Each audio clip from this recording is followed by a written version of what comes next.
The guest on today's episode started his career as a pilot before transitioning across to the marketing world. And there he worked his way up from being a customer service rep to head of performance marketing at THG in a 5-year period. And in that time, he was responsible for $85 million in annual marketing budget and integrated a $350 million acquisition. He's now moved across to Win Brands Group, where he's responsible for growth. And these guys have raised $40 million and built out a house of brands. And over the kind of portfolio lifetime, they've done over $750 million in revenue. So in today's episode, I can't wait to get into Caleb's remarkable story, the unique brand management approach that Win are taking, their focus on operational excellence and efficiency, and how they plan on scaling their portfolio to a 9 or even 10-figure exit in the next couple of years. Let's get into it. Glad to be here. Thanks for having me. I know, kind of you've had a very long and storied history, in the D2C space for someone so long. Can you just kind of talk me through, first off, your choice to go into kind of marketing and why you made that decision? No, for sure.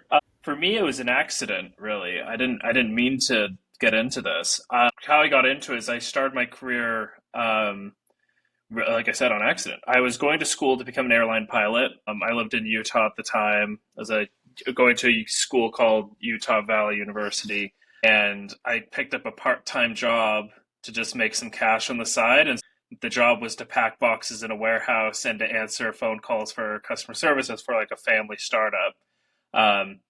They accidentally, funny enough, got into influencers back before it really was the hit thing to do. This was back in 2016. And they went from doing like $1,000 to $2,000 in revenue a day on e-commerce to 10,000 plus within a week of signing some deals with them. Got to the point where it was doing tens of thousands of dollars of revenue a day. And it was a fitness startup. So again, it was a husband and a wife who'd made this brand because they wanted meal replacement shakes because they're the father for the founder struggled with his weight. And so they really did not know what to do with that much success that fast. And so they were just trying to figure out what to do. They ended up selling it off to a company called THG. It's a multi-billion-dollar company out of Manchester in the UK. So anyway, enough about that. For me, I was just answering phones, and I was just $10 an hour. That was my job. I got paid a commission. They made some changes to the policy of how much commission you could make. THG did. I didn't like it. So I went to the VP of operations at the time, who was just had flown over from the UK, and I told him off and basically said, hey, this doesn't make sense. Why would you do this? He told me if I could put data together to actually prove him wrong, then he would listen to me, which was a fair response because I was a 19, 20-year-old kid getting all mad about this, and ended up pulling a bunch of data together, worked extra hours to get this pulled together. Turns out they were right and I was wrong.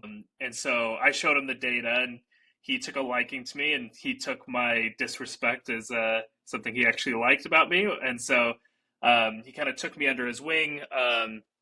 Along with him, the CEO of the division, me and him became very good friends. And the two of them really trained me, like from the ground up. They were two of my mentors, Adam Nappy and James Bonner. Both of them still at THG. Adam Nappy's actually CMO at THG today.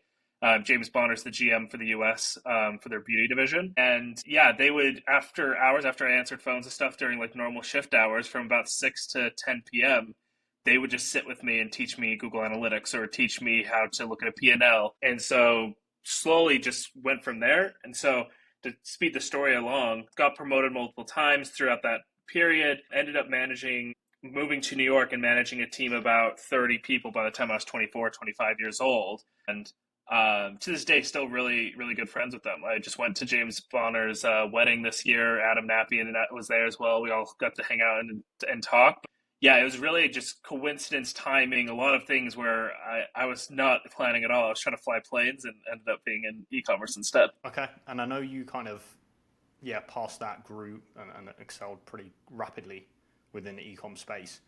Can you talk through some of the kind of other roles you had before coming to Win? Yeah, so and my final role at THG was head of performance marketing. I was over all of the real ad performance, retention marketing, all of that you can think of for their beauty division. So that was Derm Store, Skin Store, Look Fantastic. Did that for quite a while, almost 2 years, and got to the point where I'd been there for almost 7 years, decided to switch it up. So I went over to Skeepers, which is an influencer seeding platform. Really big in the beauty space. They're number one in beauty right now. main clients are like Sephora, Sunday Riley, really big beauty brands, is who they really work with. I did that for about a year. What I tell people, and it's true, is I just really did not like B2B. Like, it was just not fun. If you looked at my day to day and like what I was actually doing, like most people would be like, oh, that's a really fun job. It's really chill. Like, you don't have to deal with like the Black Friday craziness. I know before we started the podcast, we talked a little bit about that, but I missed working on brands and I missed working with that craziness aspect. That's like the fun part of it. And so started talking to Win about a little over a year and a half ago. I decided to jump back into working on brands. So been at Win now, like I said, for like a year and 10 months ish now.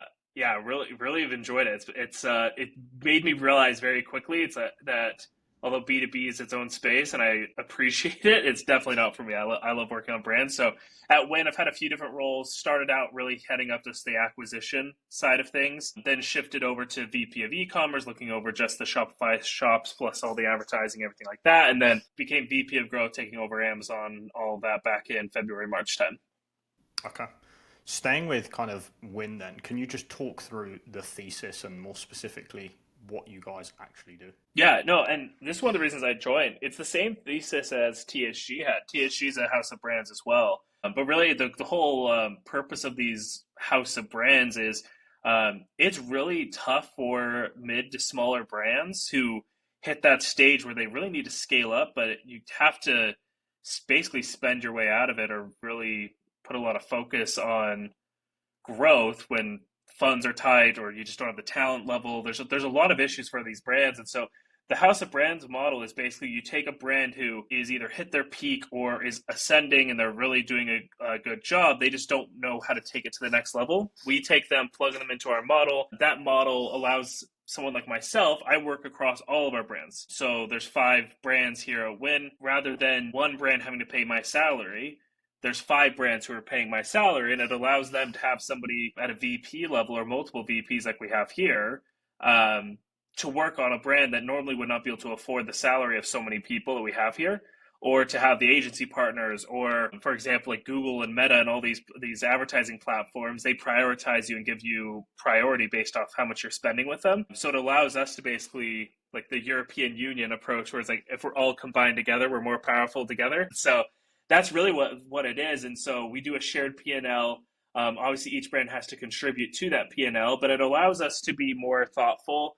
It allows us to take a brand that maybe needs extra spend for a couple months. And normally that would not be able to happen if it was by itself because it would not be profitable. We are allowed and able to then say, okay, these other 4 brands are going to cover the cost of this. So then that way this brand can get some focus so we can redo product or we can redo a website, all those things that normally puts a brand in a tough spot. It allows us to kind of share the load a little bit better. Okay. And you mentioned there kind of the focus was on small and mid-sized businesses that, founder wants to exit or can't take the business to the next level. Can you just talk more specifically about kind of revenue size maybe that those businesses would fall under? And then also kind of what sectors or products or kind of other investment criteria that you guys look at? Yeah, no, I think that's been the fascinating part. So for me, I don't really work on the acquisition side, like the M&A side. I really help with like post when we like merge the brands in and stuff. What's been fascinating watching how Kyle, our founder, and other members of the team that really work on the M&A side, normally brands try to 2 things. One is like you mentioned, like a size of a company. I think right now there's for sure a size, like probably like 10, 20, 30 million is probably the sweet spot for them. But really, Kyle says it best, and you can look at other podcasts he's been on and things. It's like they're looking for unique brands with unique propositions that they can add to their portfolio. And so, like I said, THG was a similar model. THG, how they did it was they would acquire brands within certain sectors, and that was like their big motive. So, like for example, I worked in their beauty division. While I was there, they bought Derm Store for $350 million, and that was because it fit their criteria. It was a beauty retailer. That's what they wanted to go after. They bought that. Whereas Win, if you look at Win's brands, we have everything from a candle brand to a beanie brand to a ring brand. Like it's all over the place. And if you looked at it without really knowing, you'd go, what are they doing? Like they're just buying a bunch of random brands. Where in reality is if you look at each of the brands, they're each very unique in how they approach the market, and that's kind of what they went after. So you look at Kalo is the original silicone ring brand. You look at Gravity, again, original weighted blanket brand. Love Your Melon is donating millions of dollars to cancer research, and that's what their whole model is around. Like, buy a beanie and a piece of the proceeds from that go to cancer research. Homesick is what blew up during COVID, and a big part of that is it's a candle brand for moments and for nostalgia. And so, although combined, you look at it and go, these are just a hodgepodge of brands. They're just all over the place. They really all, if you were to look at it and actually combine them and understand like why they combine together well, it's because they're unique. They each have their own unique way of approaching a market that there's a million candle brands. There's only one Homesick, and that makes it very easy to kind of fit our way into the market. What is the plan post-acquisition? I guess by that, yes, I do want to talk to in a second about kind of the day-to-day. But I guess what is the end goal with these acquisitions? Yeah, I think there's a bunch of different models you see from other aggregators out there. For us, it's really like we want to combine them together, make them better, grow those brands, and then long term is really just make it a really strong overall portfolio. And we're not looking to like sell off individual brands, although like if an offer comes across as a good offer, like obviously we wouldn't say no. But our goal is really more so try to grow and make brands better. And that's been the proposition since the beginning. And I know when we spoke before, you said there was a kind of focus on operational efficiency and profitability. Can you just talk to that and I guess more on the day-to-day side now? What are you actually doing with these brands once you've acquired them? Yeah. I think you see it all the time. Like D2C brands, it's really tough to be profitable as a D2C brand. There's just so many costs that are associated with it. And there's a reason why post-COVID, you've seen a lot of brands really struggle. So our goal really is, like I said, we do a shared cost model. So that really helps us. We also have amazing partners that we work with. And a big reason for that is because you take 5 medium-sized brands, it makes it look and feel to external partners like one large one. It also allows us to kind of dangle the carrot with vendors, which is kind of nice because I can say, hey, look, we'll test your platform for Homesick. If it works, you get the other 4 brands. If not, then we don't give you the other 4 brands. And so it gives us a lot more leverage for these brands. And so we get better deals on contracts. We get, again, shared services. So for example, my salary is split between each of the brands. Same with anyone that really works here. So when it comes to like operational efficiency, when it comes to like being profitable, it just allows us to take what normally would work for one brand or what brand would cover the cost on. 5 can do that. And that just takes a huge load off of brands because not every brand is up all the time, ever, and especially in the aggregator space. Like, it's a bit of whack-a-mole almost, where you have 4 of the brands really killing it, and then one of the brands becomes your problem child, and then you fix that one, and then another one kind of falls off a little bit. And it allows the highs and the lows kind of level each other out, and you just are able to kind of grow the portfolio together. And rather than a brand who, oh man, we had a bad 3 months, this is really tough right now, we'll still have a brand that has bad 3 months, but then you have 4 other brands who are there sitting alongside it that 3 of them might be having an amazing period of 3 months, and one of them's okay. And it just allows the portfolio to have a less volatility. It allows you to be more thoughtful with it. It allows you to test and try things on one brand and see if it works, then roll it out for the other brands. It just gives you a lot of optionality that most other people don't have. And then along with that, like I said, like the cost side is huge. Like as soon as a brand comes in, they immediately get the support from external vendors, like somebody who's 5-6 times as big as they were before, and nothing's changed for that brand individually. It's just people view us as win brands versus viewing us as just Homesick or just Kalo. On the flip side to that though, how do you find kind of balancing your time and kind of effort amongst the team and agencies, etc., partners? How do you find like balancing your time amongst all of them to different brands? I think for me, the wording that I've used before when I've done events or like other podcasts is like, I'm lazy efficient. And what I mean by that is just, you have to be really good at just understanding what matters and what doesn't. And a perfect example. So like I said, I worked at THG, huge company, multiple different brands. It's very easy to get swallowed up in just every little detail that happens across each of these brands. And a guy that I worked for, his kind of philosophy, and I don't do this myself, I don't fully agree with it, but the way he did it was, if someone doesn't email me twice pushing me on something, that means it probably doesn't matter that much. And it was just so annoying working for him sometimes because you knew you had to be like, okay, let me press him again on this or else he's not really going to respond.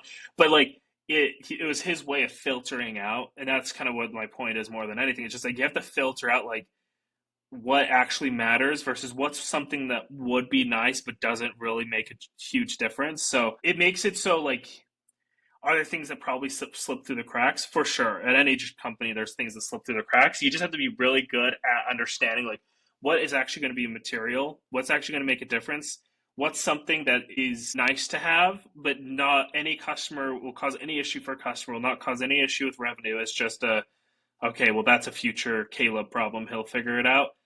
You have to be really good at understanding that and being okay with that.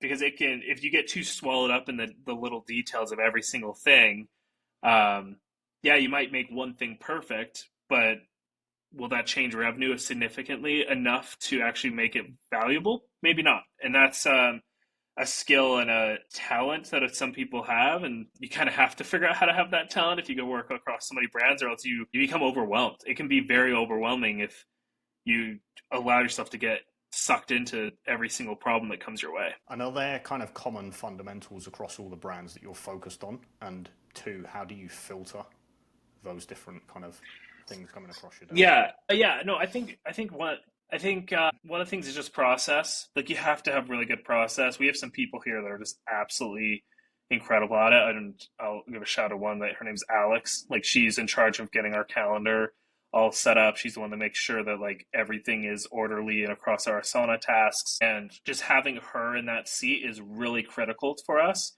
because when you acquire these brands, each of them have their own process. They have their own way of working. They have their own way of looking at things. And so you have to really swallow them up and just change it pretty quickly. More so the process than anything, because if you have 5, 6, 7, and the brands keep growing and growing, and each of them have a different way of looking at a calendar, each of them have a different Asana board, like it just doesn't scale. And so I think the first aspect is really just operational, like SOPs, making sure everyone's looking at things the exact same way, because that saves a whole bunch of time.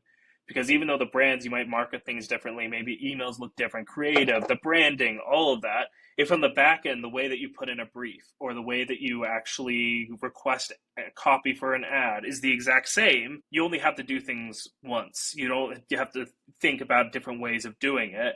That's where you get into trouble with the like portfolio companies, is when it's still separate and it's still doing it their own way. Because when you have someone like me, I have to remember how to do something 5 separate ways, slightly differently.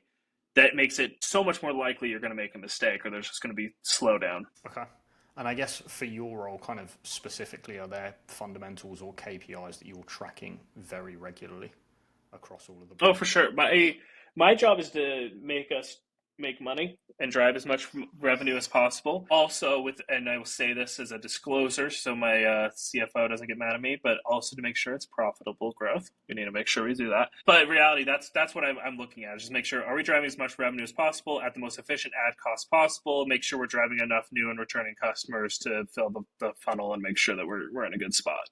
That's the simplified version of what my job is, to do that. And so I'm typically the end line of defense, if that makes any sense. So like I'm handed the product, I'm handed the assets, I'm handed everything that's built beforehand, and then it gets thrown out to the world, and we try to make sure that obviously sells and performs. And so I'm really reliant on the people around me to make sure they're getting me the right product, they're getting me the right creative, that's where I'm really reliant on other people to really help and support me. And then from there, it's my job to make sure that we're driving revenue.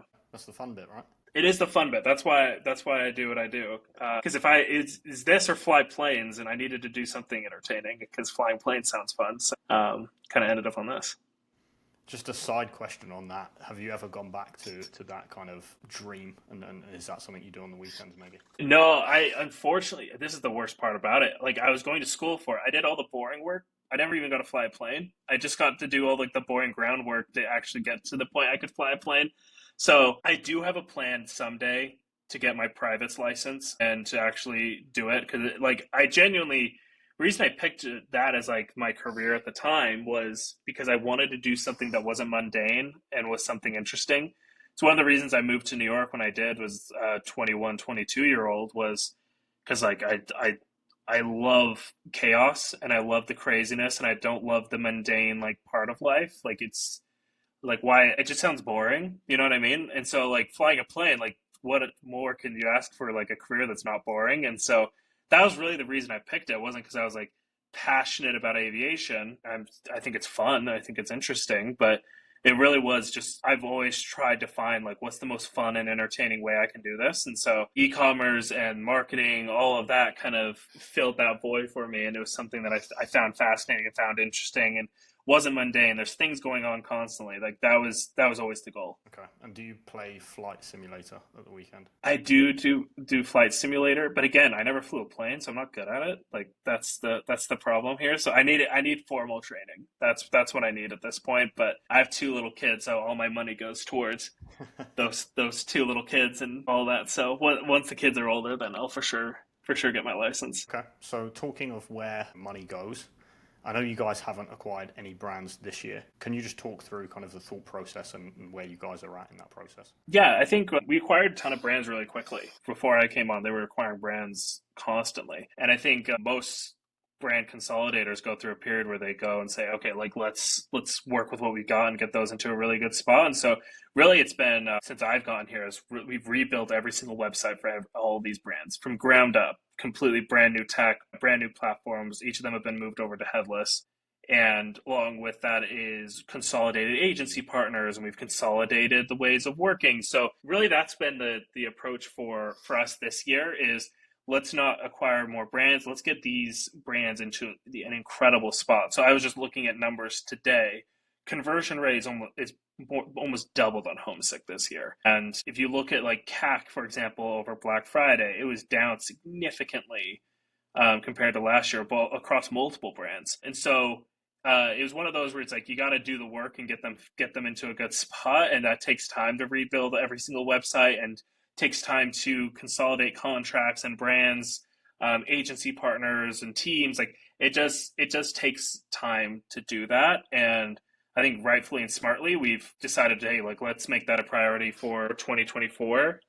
And so like goal is we will pick up acquiring more brands coming up here in the next little while. I don't have any breaking news for the podcast on that front, unfortunately. But that's the long-term goal and will always be the long-term goal. I think for us right now, though, it's the fruit from what we've done has been incredible, and it's made it just growing these sites even easier. Like we had really strong Black Fridays. Like My High, for example, triple-digit growth this year on Black Friday versus last year, which in e-commerce this time of year is really hard to do and really rare to see. So overall, great. I think it was the right decision. It's not as exciting or fun or PR worthy to do it this way sometimes, but it's been totally worth it. And you talked there about the switch to headless and the impact on conversion rates. Were there any other benefits or any other kind of reasons why you made that switch? Yeah, I think the benefit, it kind of goes back to what we talked about, like being portfolio brands, it gives you access to a lot of things that other people don't normally have. And then on top of that, having investors and people that are involved with this business that are so well connected. You look at Kyle sold his agency. Kyle's the founder of Wind Brands Group. When he sold his agency, it was the largest Shopify agency in the world at the time. He just knows everybody. And so the headless platform we moved to, Pack Digital, we got really good rates and preferred rates on it. And they've been amazing partners for two reasons. One is because they're a great company. I would highly recommend them. The second reason is the founder of Pack worked for Kyle when they were at BVA. And so like that gives us an edge up there. And so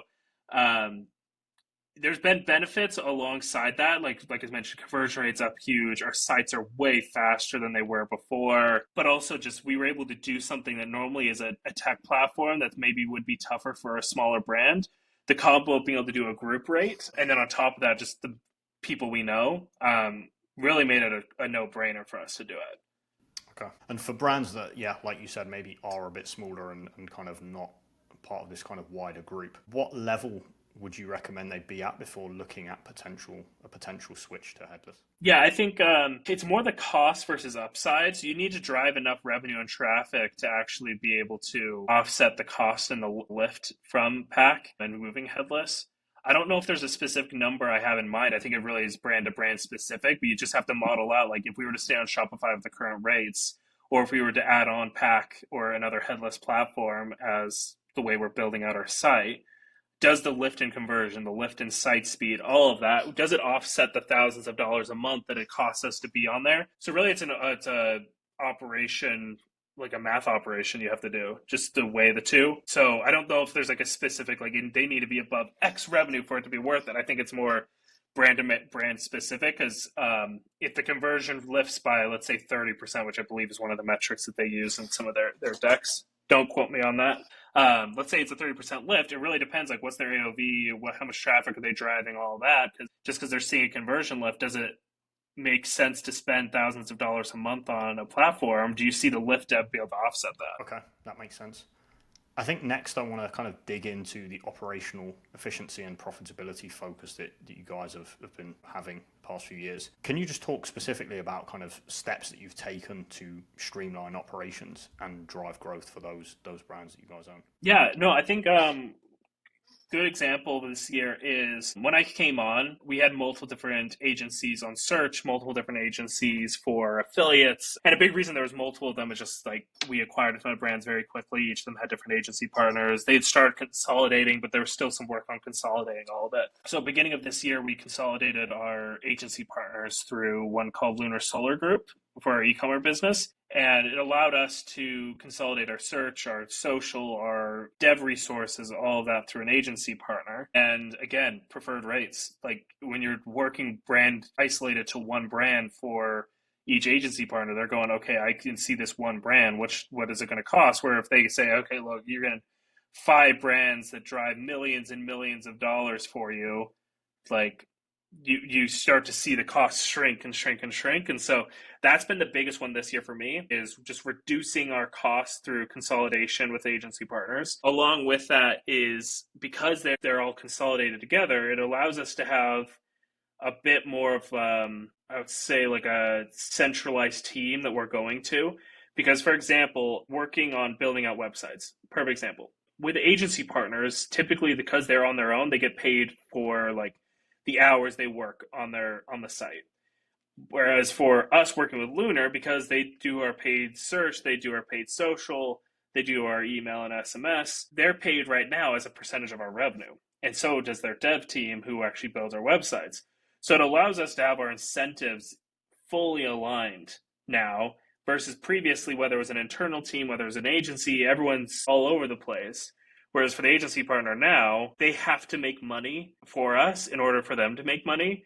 And so when it comes to like fixing our websites, they made that a huge priority because they knew, okay, if we can fix their conversion rate and get into a better spot on, let's use Homesick as an example, we get more money. And so their dev team and their project managers and everyone on that side fully incentivized the exact same way that I'm incentivized, which is to drive growth. It allows us to do that with an agency partner, which normally if you're working, whether it's internally or externally with an agency dev shop, like the incentives aren't fully aligned typically, or they're not as aligned as here. It's just dollars in, dollars out. If they want to make money, they have to make our sites better. How are you working with this agency to kind of come up with the roadmap of things to attack? Yeah, I think part of it is like things that I came to them with and saying like, hey, here's what we need to do. Here's what our goals are. Part of this as well as like our internal team, like I mentioned, that runs our calendar, runs our go-to-market strategy. Like they will give that over to them as well. Then I think partially as well, because our incentives are aligned, they come to us. And that's where the beauty of the relationship is fully are acting as if they are an internal team with us because they want to see us succeed. They want to make sure that we're driving revenue because they get paid more. And so we have clauses in each of our contracts with them that incentivizes growth. So so I would say it's probably like 60-70% us where we're like driving, hey, here's what we want to do. Then 30% them where like they have a conversion rate specialist on their team who came to us and said, hey, look, we want to change the navigation to this. We think it's really going to change the way you're doing things. And so we said, great, let's try it out. Tried it out. Our conversion rate shot up since we did that. And so it's definitely a partnership. I don't think it's your typical like, do this, do that type of agency relationship. And that's what we wanted, was to have a partner who would be in the trenches with us and be incentivized to help support us. And they really have been that. So it's a push and pull. Like sometimes they'll just come to me randomly and be like, "Hey, we've got this great idea. We want to try this. Do you think it's a good idea? Do you want to try it out too?" And good chunk of the time we do. But that's the beauty of having mutual incentives is everyone's running toward the same race. Everyone's running towards the same goal. And the way we set the contract, could we have maybe got squoze some more dollars out of it or spent less money if we were to set it up on like a cost of like hours worked, or if we were to set it up as like a percentage of marketing spent, whatever it is? Sure, maybe. But if you want to get the most out of a team or most out of an agency partnership, like you want to make sure they're incentivized for your success. Yep. That makes sense. And I think is missing in a lot of relationships. Right? Oh, for sure. And I think that was something that we really prioritized during the RFP process when we were looking at different agency partners. I do want to talk about kind of what you look for in agencies beyond that in a second. But I think my final question on that piece is, so you've got all these different groups kind of feeding into a roadmap of what needs to be done. How do you prioritize the different things on that list? I think really it's tough because it's like I said previously, like there's just so much stuff that's going on. So you really just have to you kind of have to know exactly what you're looking for. And I know it's such a generic answer, but really it's just if you get a list of 100 different things that need to be done, you really need to just be able to say, okay, like these are 5 things that I have high confidence will be the most impactful things. Let's go after that. I don't think there's like some magic formula or like here's how you prioritize. Like it's really just from experience of just knowing what works, what doesn't. Also just being able to understand the data around you and understand how to read it is important. But yeah, like I said, it's a generic answer. It's not like a straightforward answer. It's really just, you just have to be able to look at a list and go, I know these are the 5 things I really need to have happen right now. Okay. Moving on to the kind of agency side of things, I'm assuming you've worked with, a bunch of different agencies. You've had stuff in-house. Mm-hmm. And so on. 1, how do you make the decision, in-house versus an agency? And 2, how do you incentivize the agency to make sure, as you said, that you're both kind of on the same page and pushing towards the same goal? Yeah. I've done both. I've done in-house. I've done full agencies. I don't think either is like always the right answer. Like I've met people who are like, it always needs to be in-house or it always needs to be agency. I don't think there's like a specific, like it has to be one or the other for me. I think it really depends on the situation. And that's the part that's ironic and funny to me is like I meet people, like I said, all the time who can't get over the fact that like we work with agency partners, or in the past when it was a full in-house team. I think if you're a really large company and you've got the funds, you've got the ability to really build out operational sides of things, in-house works really, really well. It can work really well. It allows you to build a culture, to have everything there at your fingertips when you need it. But at the same time, you have to deal with a lot of extra things that people kind of overlook when they're looking at agencies, whether it's like just one-to-ones with employees, HR-related things, payroll, all of that can be great or it can be burdensome. Whereas an agency, yeah, maybe they're not in-house, and maybe that means that they're not fully like working on your account 24/7, like maybe an in-house team would be. But typically, it's cheaper. I found that it's cheaper for headcount. Also, you don't have to worry, and this is a huge thing that a lot of people overlook. You don't have to worry about operational excellence or setting things up, because I know if I go, hey, I want this campaign to do this. They have the full, as long as they're a good agency, let me preface that, they have the full team and setup to be able to just say, great, we'll make that happen. Whereas if you're an in-house team, you have to set up the ability to do that. You can't just walk around to people's desks or call people if you're remote and just say, like, do these things and make it happen. Like, you have to set up the process. You have to set up the organization to be able to handle those requests, or to be able to create a calendar process or Asana boards. Like, all of that has to be created. If you go to an agency partner, they're already doing that, and you don't have to deal with that stuff. So for me, when I picked the agency partners that I did earlier this year, a huge reason I went with the ones I did was, one, I got along really well with them, came highly recommended. They had the teams where I met them, they'd kind of shown what they would do for our brands, and we had confidence their team was good enough to be able to do those things. Contract-wise, they were willing to be flexible with us, meaning because it's a percentage of revenue, we have a lot of brands that are winter, so like beanies, blankets, etc. the contract allows us to, because it's a percentage of revenue, the spend on the agency fluctuates and goes up during the winter and then comes back down during the summer.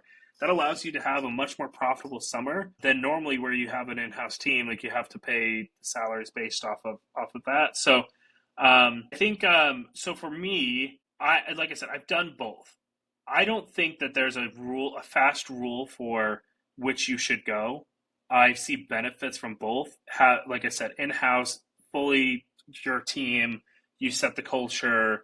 They're always there working on your brands. Agency, they're not always working on your brands, but they have the operational side set up, flexibility on payment models. Like there's a lot of stuff you can do there. And I don't think there's a right answer for like that one's always the right answer. I think right now leaning more agency has been the right answer for us, especially while we're rebuilding a ton of things and like having those fully built out functions with the agency partners has been very helpful.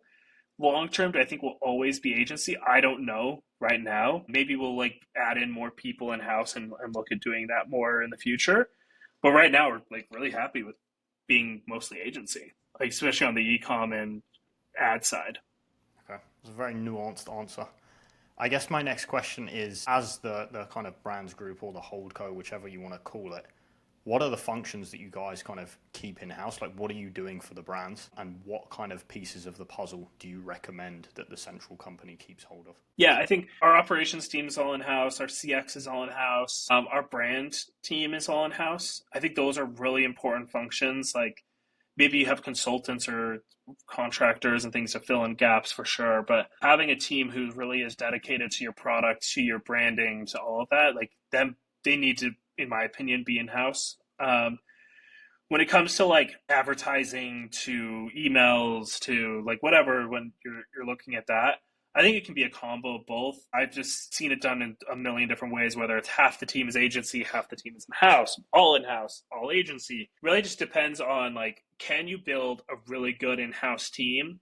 For example, for the team that I manage now, we're pretty much all agency right now. And really is because we needed to get a good agency partner in because they just were working with a million different agency partners when I first started. And it's nothing to do with when, it's more so you acquire a bunch of brands, they have contracts already set up with these different agencies. Could you move some of that in-house? For sure. But that's tough to do for 5 brands all at once and to do it and make sure it's working and there's no drop off. And so moving to an agency partner, like I said, they already have everything set up. They have everything ready to go. That makes it a bit easier than trying to say, okay, everyone, 5 brands are not going to have an ad team for 3 weeks while we don't have an agency and we're going to have to hire and recruit and get that all set up. Like that's tough. Like that's tough to do all at once. Like you have to do it in pieces. And so right now that's kind of the direction we're at. And then final question in terms of group strategy. I know you were talking before about, a lot of bold steps that you've taken, so reducing COGS, maybe even lowering price. Can you just talk to me about kind of how you make those decisions and striking the balance between profit and being competitive? Yeah, no, we have an incredible operations team here, an incredible merchandising team as well. Too many names for me to name directly, but like just absolutely killer. The one benefit, like I said, the benefit of us knowing so many people from past founders' relationships, also having consolidated brands, our investor group, is we have access to resources that normally companies 10 times our size would only get. And so we have a relationship because they're investors in us with G3, and they have been unbelievably supportive and helpful. So a combo of them, a combo of a whole host of different people have allowed our operations team to find really incredible vendors to work with.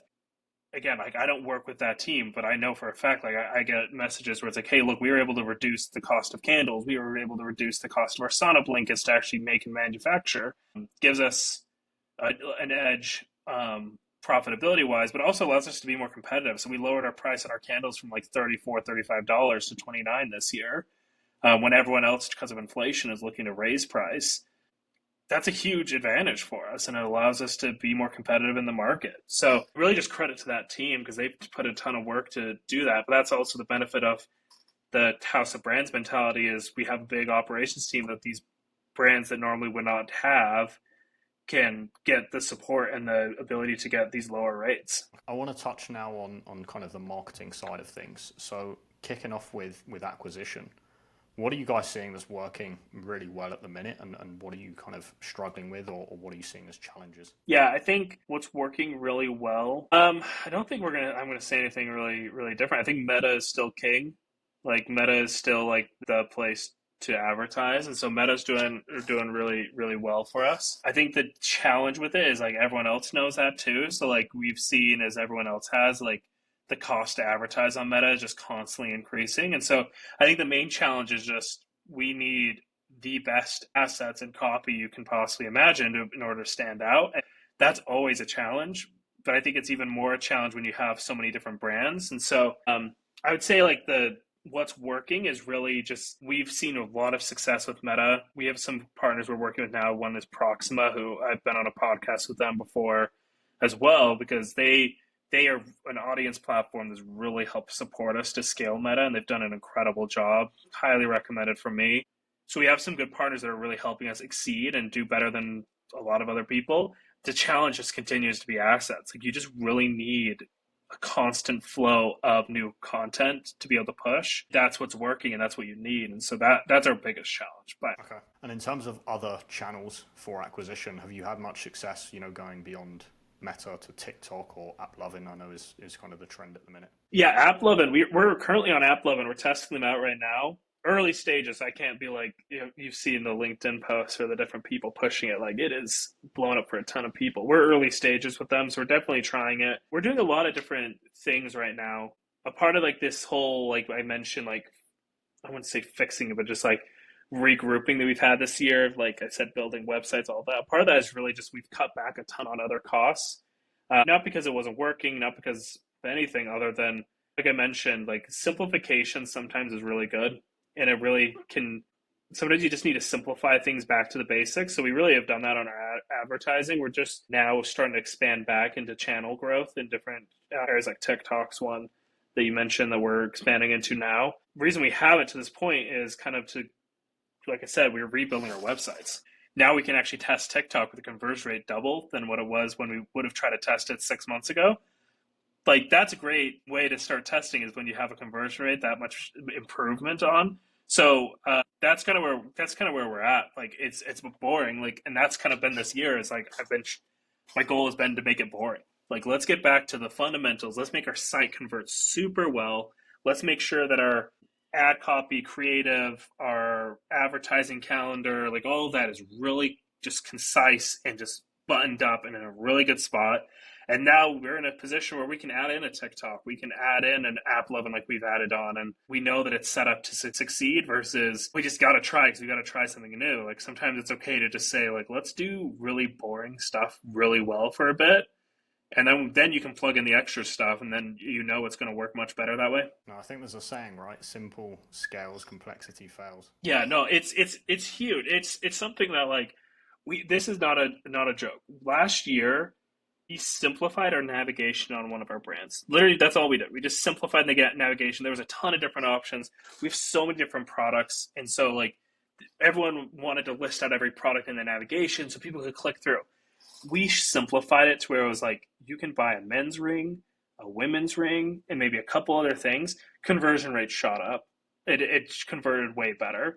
And it just goes to shows like sometimes more options or more complexity or it looks nice, like all that. Sometimes it just comes down to it's like a customer just wants to click and buy something, and that's okay. And they don't care or know about your brand nearly as much as you do. So you've got to make it so it's digestible and simple. And there's a million stats on this, but for every click that you remove from the flow, your conversion rate goes up X amount, and you find a million studies that show different percentages. That's really what it just comes down to. Make it simple for the customer, make it easy to digest. And I think sometimes it's easy as an advertiser or marketer to make it overcomplicated because there's just so many cool channels out there. Like AppLovin is one that like almost every single day I get a message from someone just like, have you tried AppLovin? I'm so excited. It's just like, it's working for a ton of people. That's great.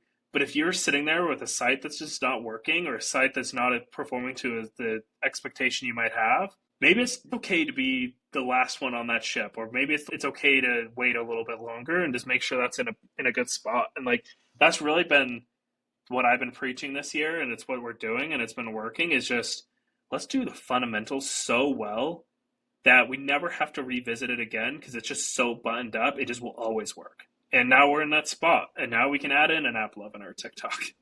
For sure. I think, yeah, that a lot of brand owners, especially on the lower end of the scale, do not understand this point. There's so yeah, it's working in B2B. It's funny. We did an analysis because it's the model itself is really just like your goal is to hold somebody as a contract for as long as possible. Obviously, we did an analysis into who churns, who complains the most, who is like really causing most problems for the customer success team. It was everybody who had a contract below like 10, 20,000. Anyone above that never messaged us, never had any issues, never had any problems. And it comes back to the thing. It's like if a smaller brand is spending 20 grand on your service, like that's a lot of money to them. So they're going to be like hammering you on that.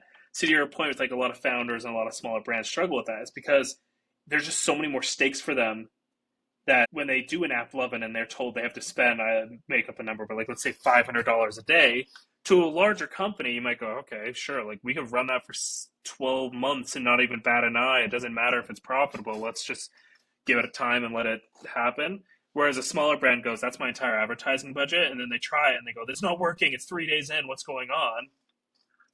The data shows that. Like I said, like when I was at Skeepers, like we literally were like, our team is spending more time on phone calls with vendors, with all these people, these brands, for people whose contracts are so small comparative to who are the ones actually driving revenue for us and staying with us long term. There's a real eye opener where you're like, it's kind of a flip where it's like 90% of our revenue comes from these guys, only 10% of our issues come from them. And then the flip of it is like 10% of our revenue is causing 90% of the problem. Like you have to, it's fascinating, but I 100% agree. A lot of founders, a lot of smaller brands get sucked into that. It's like sometimes like it's okay not to do the flashy thing because you can't yet. And that's okay. You'll get there, but like not today. Like you need to do the basics. For sure.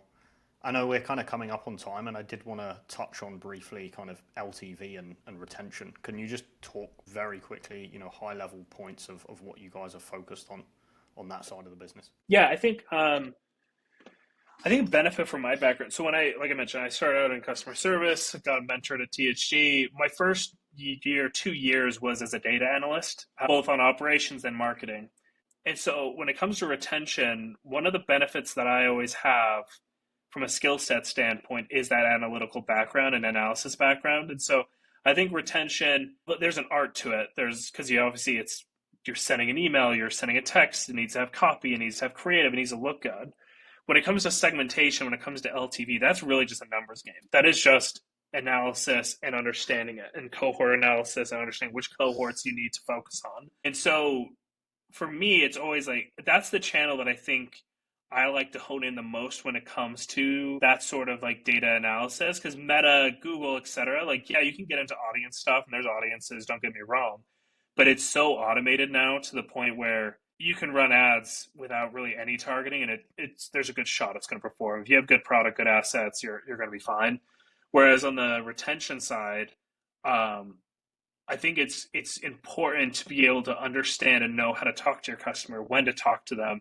And a lot of that comes from just the LTV analysis. And the way I like to look at it is just full funnel, because I think we sometimes break off the two. So we acquire the customer, then like a completely new team rightfully starts looking at it on the retention. And the two really need to be married up, because the LTV per brand is different. The LTV per product they buy is different. What price they buy it on is different. And so understanding that's important, because it allows you to talk to them much more specifically. So when I worked in beauty, as an example, different beauty brands had different LTV, and different beauty brands, when they bought at different price points, if they were on sale versus not on sale, different LTV. And you could look at it as a problem, like, oh, this is a discount customer, is the terminology people like to use a lot. It's okay to have a discount customer, but talk to them like they're a discount customer. Don't try to shove a full price product at them. That's not going to work. But they can have their place in your funnel. They can have a place when it comes to like how you're looking at LTV. Maybe you send flash deals at them on the weekends, or maybe they're only sent emails during sale periods, or that's a simplified view of it, but like that's where I like to get really in the nitty gritty of that data analysis, because it's very easy to say, okay, let's blast the entire database in email. And there's a time for that. Like, don't get me wrong, like most brands do that. A lot of brands, we do that at times. But also just understanding, okay, this customer base here in this segment typically orders over $100 worth of candles. Let's talk to them specifically. So like maybe we'll do an offer where it's like, hey, if you buy 3 or more candles, then you'll get 20% off. And we send that specifically to them because we know the customer is buying one candle. Maybe that's not the right email for them, but we can send 100 emails a day to 100 different people. They don't think that we sent 100 emails. They thought we sent one. And if you just blast the entire database every single time without any sort of smaller segments getting a focus, there's only so many emails you can send before people get sick of you. Where if you're actually like really thoughtful with it and tactful with it, you can make it much more personal. And there's a lot of things you can do. Like email automation is a big one that I'm a big fan of. And I know that sounds funny because everyone's a fan of it, but really like building it out and getting it into a really good spot is critical, or else it just turns into manual sends to the entire database every single week. And so you can only if you're speaking to 100,000, 200,000 people that all are buying different price points, different products, it's really hard to talk to them all the right way when you're just sending a generic email to them. That makes sense. So it's all about kind of data and personalization. Would you say, 100%. For sure. Would you say on the retention side, there's anything that's missed maybe by some brands? And I'm thinking here, direct mail or anything like that. That was actually what I was going to say. Direct mail it's a huge one. I think it's underrated purely because it's old school, so people don't really think of it. But there's so many amazing partners and tools now that are built out that allow you to track it the same way you would track any sort of advertising platform now. I've done it a host of different brands, and I've done it, for example, with L'Oreal back in the day when I was at THG, and you would do 7 figures with a direct mail of true incremental revenue, like with holdout tests, everything. Like it wasn't just blasting and hoping something happened. It was truly incremental revenue that came from it. And it's a huge medium that I think people just don't look at anymore because it's viewed as old school. It's viewed as the same as like a billboard or newspapers or something, but it's evolved significantly to a platform that I think is highly underrated. For sure. Okay, Caleb, I really appreciate you coming on today. I think we're going to kind of wrap up there because we are tight for time. Like I said, thank you so much for joining us. Before we go, just a couple of quick questions. If brands or anyone really wants to kind of connect with you and potentially learn more about Win, can you just, one, say kind of where people can find you, and two, what size brands would you potentially be looking at from an acquisition perspective? Yeah, no, I think you can find me on LinkedIn with my name. Like, it makes it pretty straightforward. I think that's probably the best place to find me and reach out. Yeah, if you're a brand that just wants to reach out, just feel free to reach out. I think even if you're a smaller brand who's just in that earlier stage, I'm always willing just to jump on a call or to send message back and forth and just talk through where you're at and what you're looking to do. I think that's like what I said, like I got into this because I love it. I find it fascinating. So anytime I can have conversations with founders or with anyone really, I enjoy it. So I wouldn't say there's like a specific, like, you have to be this big to message me. More so just like, feel free to talk to me. Feel free to message me anytime. I'm totally willing to have any sort of conversation. Perfect. Okay. I will put that LinkedIn link in the description. Final question before we go is, do you know anyone that you think would be a good fit as in the e-com or brand space to come on the podcast in the future? Yeah, I think the guy who worked for me, his name is Derek. Absolutely one of the most brilliant advertisers I have met. He can get into the nitty gritty on some of these answers I've given you that are kind of generic. He'll be your nitty gritty guy when it comes to meta ads or anything advertising. So he's best way to describe him as a wizard. And so he's definitely someone I would highly recommend. Perfect. Well, once again, Caleb, thank you so much for coming on. It was great chatting to you. Awesome. Thank you so much. Cheers.